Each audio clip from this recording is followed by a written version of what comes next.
და საერთოდ ვისაუბრო რამოდენიმე პრობლემაზე, რომელიც განათლების მიმართულებით არის, მინდა გავაკეთო განცხადება ეგრეთ წოდებული ნიჭიერთა შესახებ კანონის თაობაზე. პირველ ყოვლისა მინდა მადლობა გადაუხადო განათლების მინისტრს და ქალბატონ მაია მიმინოშვილს, რადგან მიუხედავად იმისა, რომ პარლამენტის კომიტეტის სხდომაზე ჩემი პროტესტის მიუხედავად ფაქტობრივად მთელმა უმრავლესობამ დაუჭირა მხარი ამ და გაუკეთა ინიცირება ამ კანონს, მათ დაიკავეს პრინციპული პოზიცია და ასე ვთქვათ უარყოფითად შეაფასეს ეს კანონი. თავად კანონის შესახებ მინდა გითხრათ, რომ ის აჩენს კორუფციის და პროტექციონიზმის შესაძლებლობას, არის სრულიად არაადეკვატური, რადგან როგორც აკადემიაში, ისე კონსერვატორიაში არის ეს პროგრამები არის პირველ რიგში აკადემიური პროგრამები, ეს არ არის მხოლოდ საშემსრულებლო პროგრამები, ან პროფესიული პროგრამები. ეს ნიშნავს იმას, რომ სტუდენტი, რომელიც აბარებს აქ, იმანდა დაიცვას ბაკალავრის ხარისხი უნდა მიიღოს, უნდა აკადემიური ხარისხი მიიღოს და მის არ შეიძლება ვთქვათ სხვა მდგომარეობაში ჩავაყენოთ ვიდრე სხვა. მით უმეტეს, რომ ასე ვთქვათ შემოქმედებითი ტურები წინ უსწრებს როგორც წესი ასე ვთქვათ ეროვნულ გამოცდებს და იქნება შესაძლებლობა, რომ ძალიან ბევრმა მიიღოს ეს უმაღლესი ქულები. აი მაგალითად, როდესაც ვსაუბრობთ სამხატვრო აკადემიაზე, აქ არის ვთქვათ სიტყვაზე 5 ახალგაზრდა, რომელმაც მიიღო 94, 92, 93, სიტყვაზე 91 ქულა და ეს 90-ზე შეიძლება 50-მა კაცმა მიიღოს და ეს იყო გახდა შესაძლებლობა განთავისუფლება. ჯერ ერთი თუ ამათ ვანთავისუფლებთ, რატო ნაკლებად ვთქვათ 97 რომ მიიღო ქულა, რატო ვაძლევთ იმათ შესაძლებლობას, რომ ვთქვათ ჩავაბაროთ. მით უმეტეს პრობლემატურად მიმაჩნია ის, როდესაც უმრავლესობა აკეთებს ინიცირებას, კანონის ინიცირებას იმასთან დაკავშირებით, რომ ერთ პირს ჰქონდა პრობლემა, ფაქტობრივად ეს ყველაფერი იწყებოდა იმითი, რომ ბატონო ანო კიკურაძე მისწერა მინისტრს, რომ ჩაერიცხა ერთი პირი, რომელიც იყო ჩაჭრილი გამოცდებს და მას ჰქონდა მიღებული მაღალი შეფასება საშემსრულებლო ესე იგი ტურში. ეს არის დაბრუნება, თუ ამას ეძახიან სამართლიანობის აღდგენას, ეს არის დაბრუნება უძრაობის ხანაში, ეს არის ის, როდესაც ბრეჟნევის აჩრდილი დადის საქართველოში, იმიტომ რომ ესეთი პროტექციონიზმი იყო სწორედ იმ დროს და ჩვენ ეს დავასრულეთ 2003 წელს და ამ მიმართულებით არის ბევრი პრობლემა. პირველ რიგში მე ვფიქრობ, რომ მოაყენებენ ნიჭიერ ადამიანებს შეურაცხყოფას და აკომპლექსებენ მათ, რომ ისინი ვერ დაძლევენ რაღაცას.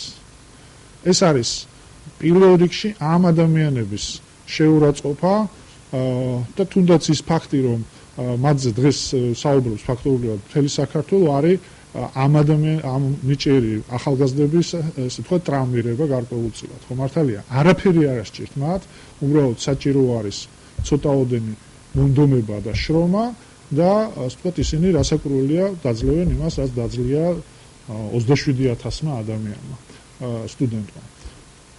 გარდა ამისა, არის ასე ვთქვათ გამოსავალი, რომ ახალგაზრდებს მართლაც არ დაეკარგოთ წლები, მე მქონდა ინიცირება კანონი იმის შესახებ, თავისუფალი მსმენელის შესახებ, თავისუფალ მსმენელს შეუძლია დადოს კონტრაქტი ასე ვთქვათ უმაღლესთან და ასე ვთქვათ აირჩიოს თავის საგნები და ჩააბაროს გარკვეული წესის მიხედვით და იმ შემთხვევაში თუ ის ჩაირიცხება ასე ვთქვათ ამ სასწავლებელში კანონი დადგენილი წესით, უნივერსიტეტმა მას უნდა უღიაროს.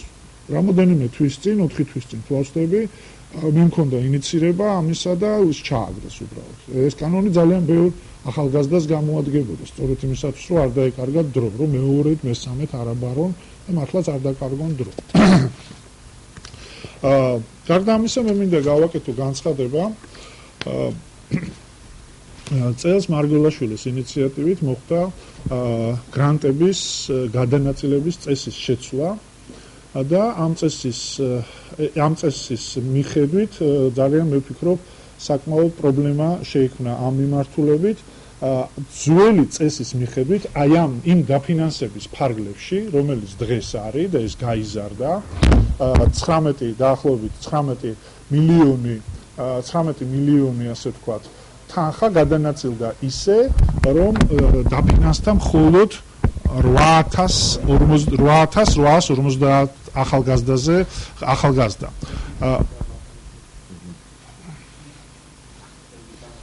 თავიდან ხარ ხო 19 მილიონი ლარი გადანაწილდა ისე, რომ დაფინანსდა მხოლოდ 8850 სტუდენტამდე. მაშინ, როდესაც ძველი წესით, როგორიც იყო ეს მანამდე, როდესაც იყო 100%-იანი, 70%-იანი, 50%-იანი და 30%-იანი დაფინანსება, შეელო მიიღო დაფინანსება 16000 სტუდენტს. დაახლოებით 7000 სტუდენტით ნაკლებმა მიიღო დაფინანსება. რადგან ზოგიერთმა მიიღო უფასო პროგრამებს, ზოგიერთმა მიიღო ორმაგი დაფინანსება, გარდა ამისა 400 ადგილი ამ უფასო პროგრამებზე არ შეივსო. და ეს დაფინანსება ფაქტობრივად იკარგება თუ ასე ვთქვათ, სამინისტრო რამე ესე იგი არ მოიფიქრებს და ამ თანხას არ გადაუნაწილებს სხვებს და მე ასე ვთქვათ, თავაზობ, მე მოუწოდებ სამინისტროს 400 კაცის ეს თანხა გადაანაწილოს საგრანტო გრანტებზე 50%-იანზე ან 30%-იან გრანტებზე. იმიტომ რომ იმ პირობებში, როდესაც იზრდება სტუდენტის სტატუს შეჩერებულთა რიცხვი და ეს რიცხვი 1 ოქტომბრიდან საკმაოდ გაიზარდა, უნდა გითხრათ, რომ 1 ოქტომბრისთვის სტუდენტის სტატუსი ჰქონდა შეჩერებული მხოლოდ 11000 ახალგაზრდას, დღეს ეს მაისისთვის, უпростоრად ივნისისთვის ეს რიცხვი გაიზარდა 28000-მდე. თებერვლისთვის იყო 22000. არის ეკონომიკური ვარნა ქვეყანაში და აქვთ პრობლემა გადახდის მიმართულებით სტუდენტებს და ამ პირობებში არარაციონალური უსამართლო გადანაწილება თანხებისა არის დაუშვებელი.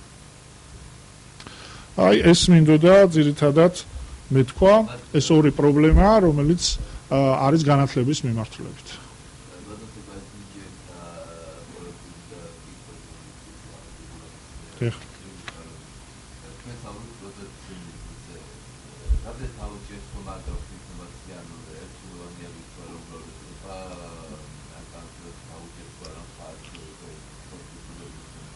კომიტეტმა კენჭი უყარა ამ ინიციატივას და უმრავლესობა, ასე ვთქვათ, მხარი დაუჭირა ამ კანონპროექტს, მე ვიყავი წინააღმდეგი და კიდე ერთხელ მინდა ვისარგებლო, მადლობა გადაუხადო ქალბატონ მაიასა და ქალბატონ თამარს, რომ მათ დაიკავეს, ასე ვთქვათ, პრინციპული პოზიცია. მაგრამ მე ვიცი, რომ უმრავლესობაშიც არიან ადამიანები, რომლებიც ხვდებიან უბრალოდ, რომ ეს არის ძალიან ცუდი პრაქტიკა და ვთქვათ უმრავლესობაშიც ვიცი ნამდვილად, რომ არიან ადამიანები, რომლებიც ამას მხარს არ დაუჭერენ. მე იმედი მაქვს, რომ არ დაუჭერენ. ამ შემთხვევაში ამ შემთხვევაში ეს საჯარო წერილი არის, სხვა შორის ეს კომიტეტის სხდომაზე დარიგდა, არის წერილი, სადაც პირდაპირ ნათქვამია, რომ ვთქვათ, ქალბატონი თამარი წერს, რომ ასე ვთქვათ, თხოვნა არ იქნება დაკმაყოფილებული და პირდაპირ წერს, რომ ესე ვთქვათ, აღნიშნულიდან გამომდინარე, სახელმწიფო პოლიტიკის თანამდებობი მქონეს პირი, რომელიც ანუ სისხლის სამართლის კოდექსის 33 მუხლის მეორე ნაწილით გათვალისწინებული ვთქვათ, მუხლით ისჯება უბრალოდ და ეს არის უფლებამოსილების გადაჭარბება. ხო? ამის დაშვება უბრალოდ არ შეიძლება. სხვა შორის არის ქალბატონი მაიას წერილიც, რომელიც პირდაპირ წერს ბოლოში, რომ ის ხარს არ დაუჭერს ამას, მიუხედავად იმისა, რომ პირადად ჩემთვის, როგორც ირმას ოჯახის ახლობლისათვის, ძალზე სამწუხარო იყო, რომ ირმა ვერ შეძლო ესა ბარიერის გადალახვა. ხო? ანუ ძალიან პრობლემატურია, როდესაც აი ერთი ადამიანიდან ფაქტობრივად იწყება პრობლემა, მე არის თქვა რამოდენიმე ადამიანი, რომელიც კონსერვატორიაში ვერ მოეწყო, არიან სხვები, რომლებიც ასევე ვერ მოეწყო აკადემიაში. მე ვფიქრობ, ეს თავისთავად ამ წუთში პრობლემას ხედავ უკვე, მაგრამ ეს იქნება მუდმივი პრობლემა. ეს არის შავი ხვრელი, რომელიც დატოვებული იქნება. თან კანონი პრობლემური არის, უბრალოდ პარადოქსულია იმ მიმართულებითაც, რომ უმაღლესში შეიძლება მოეწყოს ახალგაზრდა, რომელმაც პრაქტიკულად არ იცის ქართული. ანუ ან ვერ დაძლია ქართული, ვერ დაძლევს ქართულს მინიმალურ ბარიერსაც კი, ხო, იმიტომ რომ არავინ არ გამოცდის მას და მეორე შეიძლება იყოს უბრალოდ არაქართულენოვანი მოსახლეობიდან ვიღაცა, ვინც გაიმარჯვებს ოლიმპიადაში. მართალია. დაუკრავს, არ იცის ქართული, მოეწყო. ან იგივე თქვა, მათემატიკას ჩააბარებს, ან ფიზიკას და არ იცის ქართული. როგორ უნდა ისწავლოს ამ ახალგაზრდა?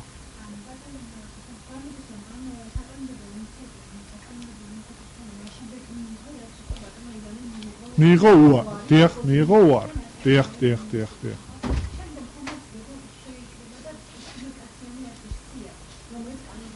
ხო.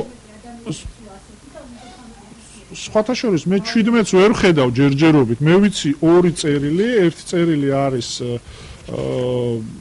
არის აკადემიიდან, სამხატვრო აკადემიიდან, სადაც არის 5 ახალგაზრდა და 4 საექიდან. 17, აი ხო ხვდებით არა? ჯერ იყო 1, მერე 4, მერე რატომაც არა 9 და მერე იზრდება 17 კი არა, მეტიც არ უნდა იყოს, იმიტომ რომ სად არის ბარიერი ამ მაღალი ქულა არის, როგორც 91, ისე 90. ეგ 99-ს რა დააშავა იმ ახალგაზრდა. აბა ეგება რომ 98-ზე ჩამოვიდეთ, ხო? ამას არა აქვს საზღვარი. როდესაც არის ხვრელი და როცა არის გამონაკლისის შესაძლებლობა. ამ შესაძლებლობას ბევრი გამოიყენებს. მე უბრალოდ იმას კი არ ვამბობ, რომ ეხლა უბრალოდ ამას გამოიყენებენ. ესე იყო.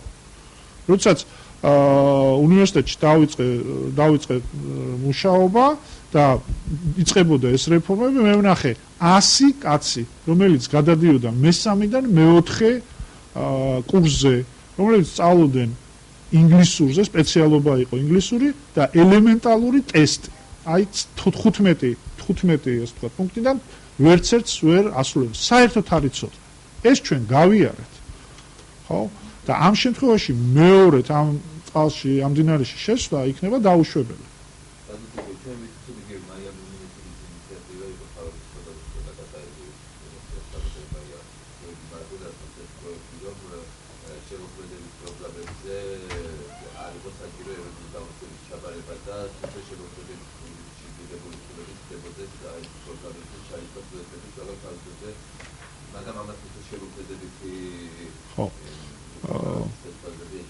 მე ვფიქრობ, რომ აკადემიური პროგრამა არის აკადემიური პროგრამა. მაშინ აირჩიონ უმაღლესობა მართლაც, რომ რაღაცა პროგრამები არის, თქვა, სამწლიანი შეიძლება, ანუ სამწლიანი რას ნიშნავს? თქვა, სიტყვაზე 180 კრედიტიანი და არა 240 ან უფრო ნაკლები და ეს არის საშემსრულებლო პროფესიული სასწავლებელი, ხო? ეს სხვა შორის არ აკნინებს თვითონ საშემსრულებლო, მართლაც არ აკნინებს თვითონ საშემსრულებლო არც დიპლომს და არც არაფერს, უბრალოდ აკადემიური დიპლომი მოითხოვს აკადემიურ უნარებს. და წარმოიდგინეთ ახალგაზრდა, რომელმაც ვერ დაძლია, თქვა სიტყვაზე უნარების თუ ქართულის ტესტი, ან 4 წელიწადში უნდა დაწეროს დიპლომი. დიპლომია გასაკეთებელი. უნდა ისწავლოს და გააკეთოს. ეს არის აკადემიური ხარისხი. ხვდებით? ეს რო იყოს მხოლოდ საშემსრულებლო, მე დავეთანხმებოდი ამ მიმართულებით, მე საერთოდ შევთავაზებდი, რომ იყოს, ასე ვთქვათ, ესეთი პროფესიული პროგრამები და ვისაც უნდა აკადემიური ხარისხი ისწავლის პლუს 1 წელი, რამდენიც არის, რამდენიც საჭირო არის და მე მიიღებს აკადემიურ ხარისხს. მე შევთავაზებდი ამას როგორც ერთ სასწავლებელს, ესე მეორე წელს არაფერი და სხვა შორის თეატრალურსაც. და შეიძლება ვიფიქროთ სხვა საშემსრულებლო მიმართულებებს, იმიტომ რომ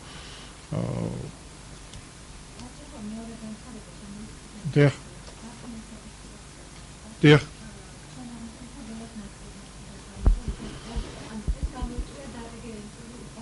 დიახ, უფასო ფაკულტეტმა გამოიწვია. დიახ, ესე იგი, აქ იყო წარმოიდგინეთ თქვენ, რომ აქ იყო დაახლოებით თანხები გამოყოფილი 9 მილიონი იყო დაახლოებით გამოყოფილი საგრანტოზე, როგორც ძველ სისტემაზე, თუმცა 30%-იანი დაფინანსება მოხსნეს და ეს თანხა გადაანაწილეს 50%-იანზე. აქ დაიკლო დაახლოებით 1300 სტუდენტით ნაკლები იყო, ვინც მიიღო გრანტი და შემდეგ იყო 3000 სადღაც 3795 დაახლოებით, იმიტომ რომ მე ზუსტი ჩემ ხელთ არსებული მონაცემებით გეუბნებით და აქედან 400 ადგილი იყო უბრალოდ შეუსებელი.